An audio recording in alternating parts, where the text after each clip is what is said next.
Bonjour à tous. Aujourd'hui, nous allons faire une étude passionnante sur le ministère de Jésus et j'espère que vous avez vos Bibles avec vous, peut-être de quoi prendre des notes sur des passages ou des choses qui vont vous toucher.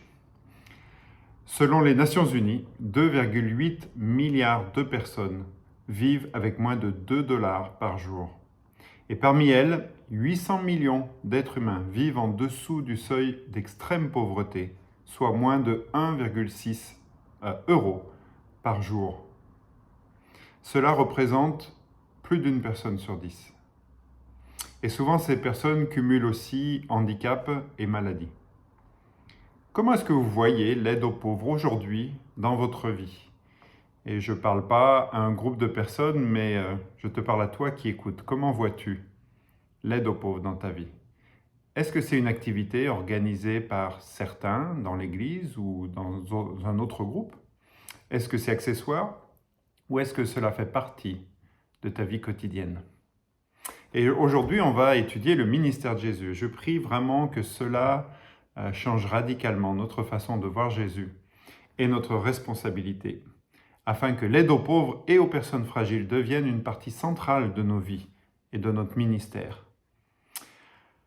Chacun doit se faire son opinion basée sur la parole de Dieu et un jour nous aurons à rendre compte, chacun de nous, à Dieu de notre vie. Alors j'aimerais qu'on commence dans l'Évangile en Marc chapitre 1 et verset 16. En Marc chapitre 1 et verset 16, Jésus appelle les premiers disciples. Et voici ce qu'on lit au verset 16. Comme il passait le long de la mer de Galilée, il vit Simon et André, frères de Simon, qui jetaient un filet dans la mer, car ils étaient pêcheurs. Jésus leur dit, « Suivez-moi, et je vous ferai pêcheurs d'hommes. » Aussitôt, ils laissèrent leur filet et le suivirent. Étant allé un peu plus loin, il vit Jacques, fils de Zébédée, et Jean, son frère, qui eux aussi étaient dans une barque et réparaient leur filet. Aussitôt, il les appela, et laissant leur père Zébédée dans la barque avec les ouvriers, ils le suivirent. Donc il appelle les premiers disciples tout simplement à le suivre. Il ne pouvait pas y avoir un commandement plus simple que cela. Verset 21, ils se rendirent à Capernaum, et le jour du sabbat, Jésus entra d'abord dans la synagogue, et il enseigna. Donc Jésus, il enseigne, c'est ce qu'il fait. La première chose que les disciples voient Jésus faire, c'est enseigner. Et puis tout de suite, au verset 23, on voit, il se trouva dans leur synagogue un homme qui avait un esprit impur et qui s'écria, « Qu'y a-t-il entre nous et toi, Jésus de Nazareth? Tu es venu pour nous perdre.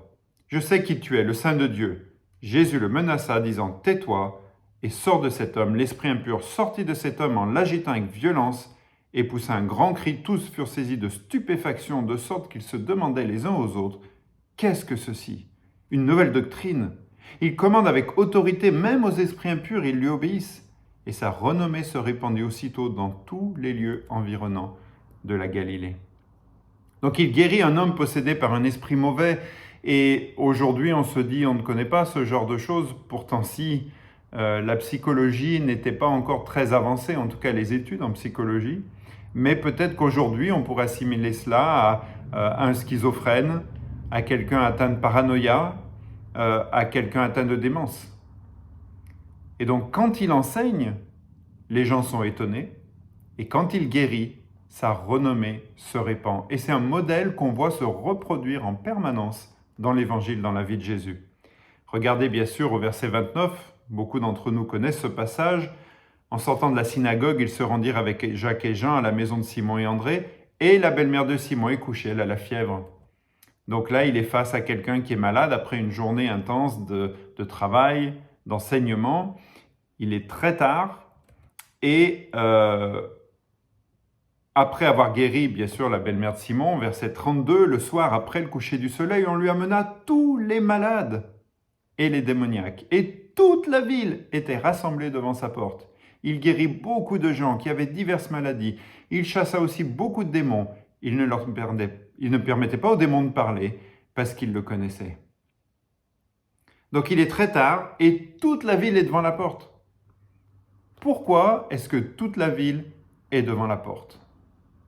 Bien sûr, il savait que Jésus avait le pouvoir de guérir. Mais je crois surtout, il savait aussi qu'il avait le cœur pour les servir si tard. Sinon, il serait revenu le lendemain matin ou plus tard. Il savait que Jésus répondrait à cette heure très tardive de la journée. Il avait le cœur pour être là quand les gens avaient besoin. Et puis, verset 35, il se lève très tôt, le matin, il faisait encore très sombre, il se leva pour aller sortir dans un lieu désert où il pria. Simon et ceux qui étaient avec lui se mirent à sa recherche, et quand ils l'eurent trouvé, ils lui dirent « Tous te cherchent !» Il leur répondit « Allons ailleurs dans les bourgades voisines, afin que j'y prêche aussi, car c'est pour cela que je suis sorti. » Et il alla prêcher dans les synagogues par toute la Galilée, et il chassa les démons. Donc clairement, Jésus est concentré tout le temps sur sa mission d'annoncer l'Évangile. Et rien ni personne ne pouvait le détourner de cette mission. Aider les gens dans le besoin n'était pas une distraction de sa mission, ça faisait pleinement partie de sa mission, comme on va le voir. Verset 39, il alla prêcher dans les synagogues par toute la Galilée et il chassa les démons. Vous voyez, c'est associé à chasser les démons, à guérir les gens qui avaient, on va dire, peut-être des problèmes d'ordre plus psychologique que physique, en même temps qu'il prêche. Qu'est-ce qui se passe? Verset 40. Un lépreux vint à lui et se jeta à genoux. Il lui dit d'un ton suppliant, « Si tu le veux, tu peux me rendre pur. » Jésus, ému de compassion, étendit la main, le toucha et dit, « Je le veux, sois pur. » Aussitôt la lèpre le quitta et il fut purifié. Donc un lépreux arrive, Jésus est ému de compassion. Les deux mots sont importants. Il est ému d'un sentiment profond de compassion, de souffrance avec cet homme, de se mettre immédiatement à la place de cet homme. Et comme il guérit les gens spirituellement, il change la vie des gens également physiquement. Et qu'est-ce qui se passe? Verset 45. Cet homme s'en étant allé se mit à publier hautement la chose, à la divulguer, de sorte que Jésus ne pouvait plus entrer publiquement dans une ville.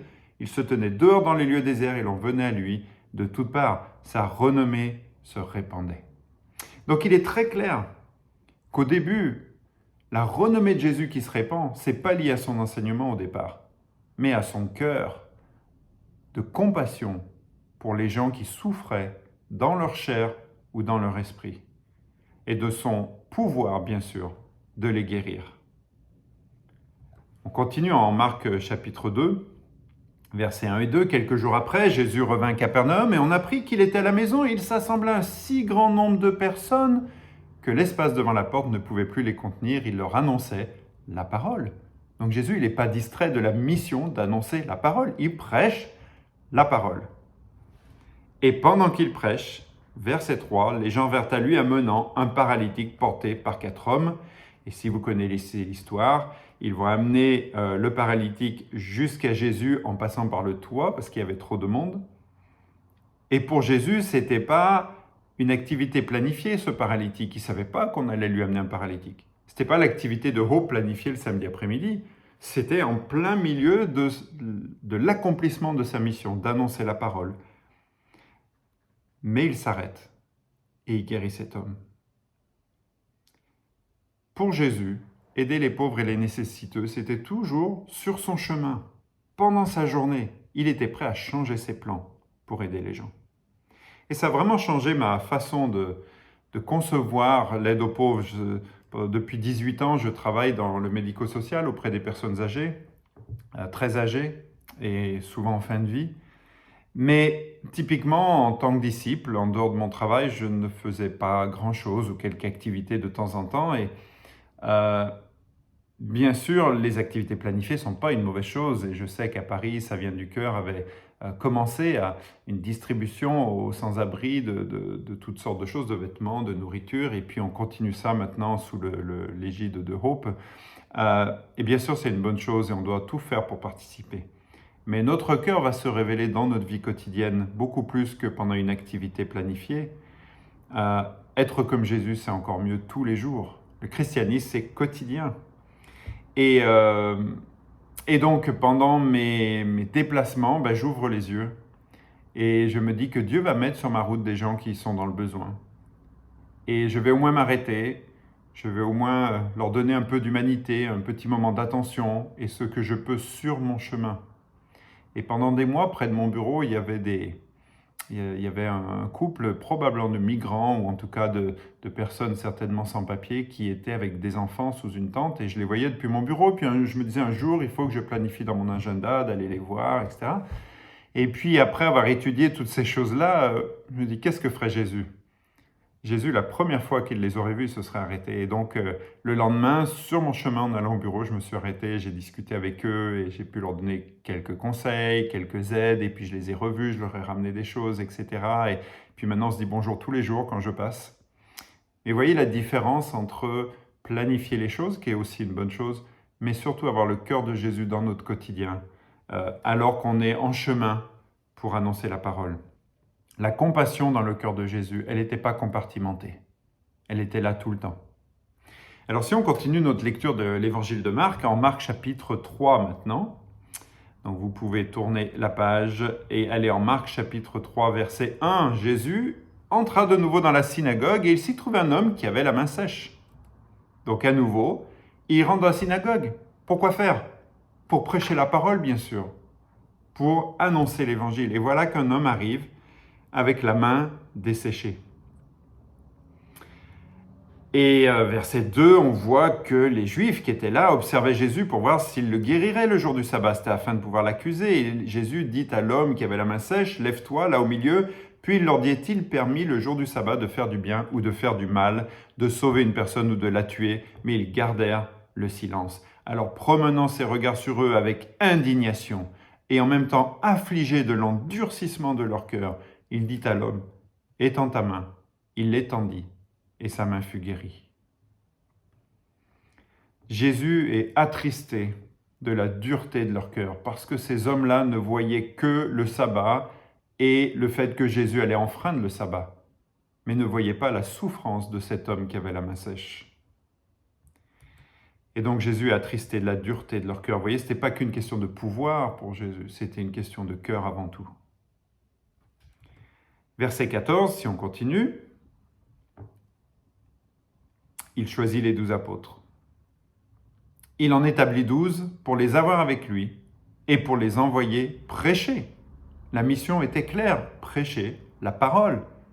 Verset 15, avec le pouvoir de chasser les démons. Et à partir de ce moment-là, les disciples vont passer du temps avec lui. Ils vont être avec lui tous les jours, pendant 3 ans. Ils vont voir son ministère et qu'est-ce qu'ils vont voir? Regardez au chapitre 5 maintenant. On va aller en Marc chapitre 5 verset 21. Marc chapitre 5 verset 21, Jésus dans la barque regagna l'autre rive où une grande foule s'assembla près de lui, il était au bord de la mer. Évidemment, qu'est-ce que Jésus allait faire? Il allait enseigner la foule. Alors vint un des chefs de la synagogue, nommé Jairus, qui l'ayant aperçu, se jeta à ses pieds et lui adressa cet instant de prière. « Ma petite fille est à l'extrémité, viens, impose-lui les mains afin qu'elle soit sauvée et qu'elle vive. » Jésus s'en alla avec lui, et une grande foule le suivait et le pressait. Donc il est prêt à enseigner, il est dans la barque, la foule est là. Et Jairus vient avec sa fille à l'article de la mort. Et la Bible dit, verset 24, Jésus s'en alla avec lui. Et une grande foule le suivait et le pressait. Jésus part avec lui. Il interrompt ce qu'il est en train de faire et il suit l'homme.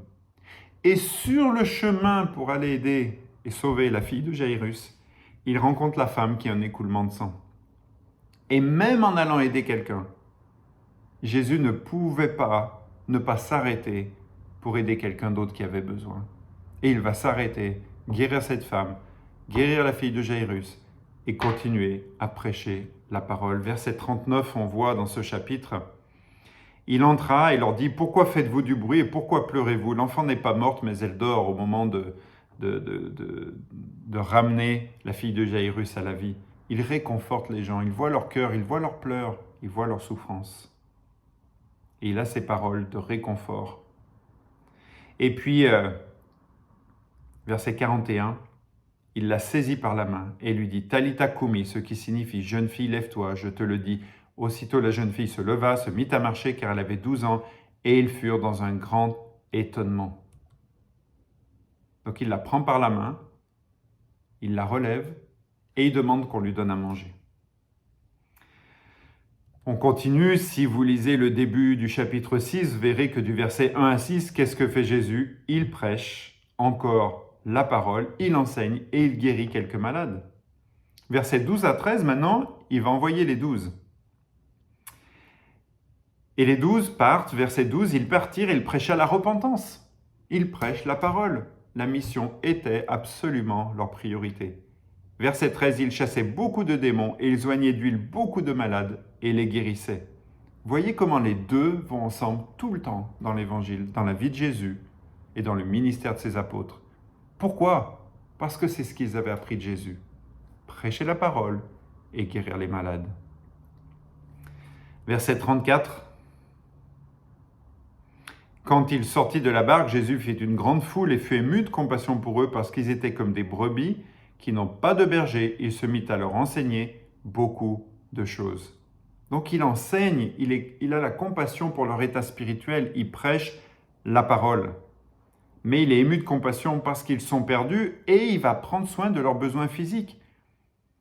Quelquefois, quand j'ai enseigné ce type de choses, on m'a dit « Oui, mais là, ça parle des miracles. » Ben là, ça ne parle pas d'un miracle simplement. Il est ému parce qu'il est très tard et qu'ils n'ont pas à manger et que les disciples ont simplement 5 pains et 2 poissons et Jésus va leur donner à manger. Bien sûr, il va faire un miracle. Mais même s'il n'avait pas fait de miracle, il aurait partagé les 5 pains et 2 poissons, il se serait débrouillé pour trouver une solution pour les nourrir.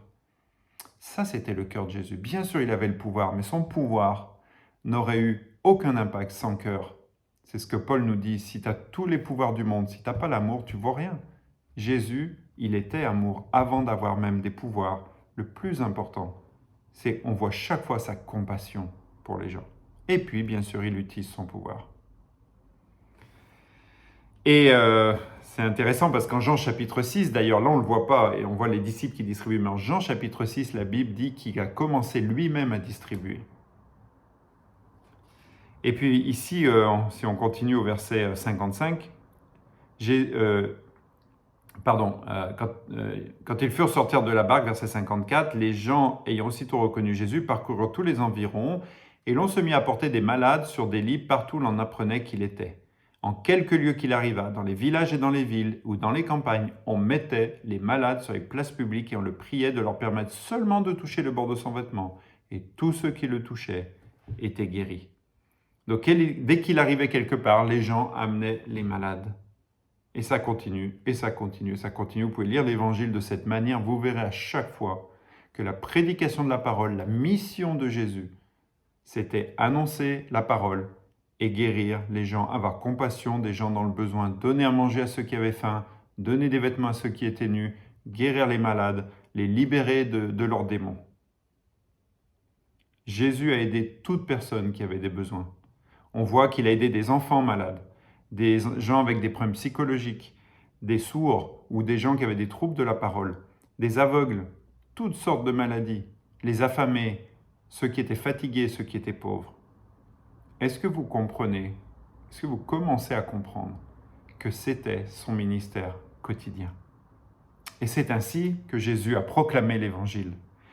En Jean 13, versets 34 à 35, un passage que aussi beaucoup d'entre nous connaissons bien, nous maîtrisons, même peut-être nous le connaissons par cœur. Jean 13, 34, 35, Jean 13, c'est le chapitre où Jésus lave les pieds de ses disciples. Et après avoir fait cela, verset 34, il dit « Je vous donne un commandement nouveau. Aimez-vous les uns les autres, comme je vous ai aimé. Vous aussi, aimez-vous les uns les autres. À ceci, tous connaîtront que vous êtes mes disciples si vous avez de l'amour les uns pour les autres. Quel sera le signe pour les gens que vous êtes mes disciples? L'amour exprimé par le service. Il venait de leur laver les pieds. Il n'aurait pas juste dit « je vous aime bien ». Il leur avait lavé les pieds. Il leur a pas prêché le sermon le plus incroyable ou la meilleure étude biblique. Il les avait servis en leur lavant les pieds. Il dit « c'est ainsi que le monde saura que vous êtes chrétiens ». Est-ce qu'en voyant votre vie de service, les gens peuvent dire que vous êtes chrétien? Jésus ne leur a pas dit « si vous enseignez avec autant de force que j'ai enseigné ». Si vous prêchez avec autant de conviction que j'ai prêché, ou si vous savez inviter les gens à l'église comme moi j'ai invité les gens, ou si vous pouvez faire des études bibliques comme moi je sais faire. Non, il n'a jamais dit ça. Même sur la croix, Jésus continue. Il prêche la parole à l'un des deux brigands et il s'occupe des besoins de Jean et de Marie. Même sur la croix, jusqu'à la dernière seconde, Jésus a fait ces deux choses, prêcher la parole et prendre soin des besoins des gens, physiques, émotionnels et bien sûr spirituels. Si les gens regardent votre vie, et c'est la question que je me suis posée, verraient-ils le cœur et le ministère de Jésus? Ce que vous donnez, l'attention que vous donnez aux autres, le temps que vous donnez, l'argent que vous donnez pour les pauvres. Et si nous devons imiter Jésus, et je crois qu'on comprend qu'être chrétien, c'est marcher comme Jésus a marché, comme l'apôtre Jean nous le dit dans sa première épître, cela ne devrait-il pas faire partie de notre ministère quotidien, lorsque nous prêchons l'Évangile à un monde perdu? Vous pouvez faire la même étude dans le livre des Actes. À quoi ressemblait le ministère quotidien des apôtres? En Acte 2, versets 44 et 45, dès que les premiers chrétiens, on va dire, de la première église sont baptisés, en Acte 2, versets 44 et 45, tous ceux qui croyaient étaient dans le même lieu, avaient tout en commun. Ils vendaient leurs propriétés et leurs biens, en partageaient le produit entre tous, selon les besoins de chacun. Dès qu'ils ont été baptisés, ils ont commencé à donner, à partager pour les besoins des autres. Et en Acte 3, le ministère commence. C'est Pierre et Jean. Verset 1, Acte 3, verset 1, Pierre et Jean montent au temple à l'heure de la prière. Donc qu'est-ce qu'ils vont faire? Ils vont prier, mais ils espèrent bien, je pense, avoir une opportunité de prêcher la parole. Verset 2, il y avait un homme boiteux de naissance qu'on plaçait tous les jours à la porte du temple, appelé la Belle, pour qu'il demandât l'aumône à ceux qui entraient dans le temple. Cet homme, voyant Pierre et Jean qui allaient entrer, leur demanda l'aumône. Pierre, de même que Jean, fixa les yeux sur lui et dit « Regarde-nous ». Il les regardait attentivement, s'attendant à recevoir d'eux quelque chose. Alors Pierre lui dit « Je n'ai ni argent ni or, mais ce que j'ai, je te le donne. Au nom de Jésus-Christ de Nazareth, lève-toi et marche. » Et en le prenant par la main droite, il le fit lever. Au même instant, ses pieds et ses chevilles devinrent fermes. D'un saut, il fut debout, il se mit à marcher. Il entra avec eux dans le temple, marchant, sautant et louant Dieu. Je crois qu'en guérissant cet homme, ils en ont fait également un disciple. Et si vous lisez le reste de tout ce verset, vous verrez au verset 10, au verset 9, tout le monde le vit marchant et louant Dieu. Il reconnaissait que c'était celui qui était assis à la belle porte du temple pour demander l'aumône, et il fut rempli d'étonnement et de surprise au sujet de ce qui lui est arrivé. Comme il ne quittait pas Pierre et Jean, tout le peuple, étonné, accourut vers eux au portique dit de Salomon. Ça vous rappelle pas quelqu'un, ça? Moi, ça me rappelle Jésus. Il prêchait, il guérissait et la foule arrivait. Si on veut attirer les foules à Jésus, qu'est-ce qu'on doit faire? On doit imiter Jésus et imiter les apôtres. On doit prêcher la parole et on doit avoir un cœur de compassion pour les pauvres et les gens dans le besoin. Et bien sûr, c'est un miracle et peut-être que vous et moi, on ne peut pas guérir un paralytique avec la même puissance. Mais on peut imiter le cœur qui est derrière l'action. On peut l'aider à trouver un médecin, à payer le traitement, l'aider avec des besoins à la maison qu'il peut avoir ou d'autres choses. Et on se rend compte qu'à cette époque-là, les apôtres prêchaient dans un contexte qui n'était pas du tout favorable. Les Juifs ne voulaient pas croire en Jésus comme le Messie. Et il était mort sur la croix, donc c'était fini. Et ils se disaient, retournons au judaïsme. Ils ont probablement reçu beaucoup de réponses comme « Oui, je connais Jésus, mais ça ne m'intéresse pas ». Alors qu'est-ce qu'ils ont fait pour attirer les foules à écouter le message? Ils ont aidé les pauvres et les malades. Au chapitre 4, verset 4, il y avait 5000 hommes dans l'église. Est-ce qu'on ne rêve pas de cela? Au chapitre 4 et verset 13, chapitre 4, acte 4, verset 13, lorsqu'ils virent l'assurance de Pierre et Jean, ils furent étonnés, sachant que c'étaient des hommes du peuple sans instruction. Ils les reconnurent pour avoir été avec Jésus, mais comme ils voyaient là près d'eux l'homme qui avait été guéri, ils n'avaient rien à répliquer. C'est tellement inspirant. Par notre amour pour les pauvres, on peut faire taire les gens pour qu'ils écoutent le message de Jésus. Ça, c'est ce qu'ont fait les apôtres. Par leur amour pour les gens qui étaient dans le besoin, les malades, Cet homme, en l'occurrence, à ce moment-là, on peut faire taire les gens pour qu'ils écoutent le message de Jésus. Et donc, si vous voulez un peu de travail de méditation, faites cette même étude dans le livre des Actes et vous serez tellement inspiré. L'Église aujourd'hui, eh bien, je crois que moi-même, en prêchant l'Évangile depuis pas mal d'années, je crois que j'ai peur qu'on ait effacé ces versets de notre théologie ou de notre doctrine. Est-ce que quand on étudie la Bible avec quelqu'un, c'est le message qu'on transmet de l'Évangile? Qu'un disciple de Jésus, c'est quelqu'un, bien sûr, qui prêche la parole, mais c'est quelqu'un qui aime profondément, qui est ému de compassion pour les gens dans le besoin et qui agit tous les jours pour ces personnes-là. Les choses que nous voyons que les premiers chrétiens ont fait sur la base de leurs écrits incluent adopter des orphelins et des enfants abandonnés, l'accueil des personnes âgées, l'assistance aux veuves, le service aux malades, nourrir les affamés, vêtir ceux qui n'ont pas de vêtements. En Acte 10, Dieu choisit Corneille comme le premier gentil, le premier païen à devenir chrétien. Pourquoi? Verset 2. Il était pieux et adorait Dieu avec tous les gens de sa maison. Il était généreux envers les pauvres du peuple et priait Dieu en tout temps. Le premier païen que Dieu a choisi pour être converti était quelqu'un bien sûr qui était pieux, mais qui était connu pour sa générosité envers les pauvres.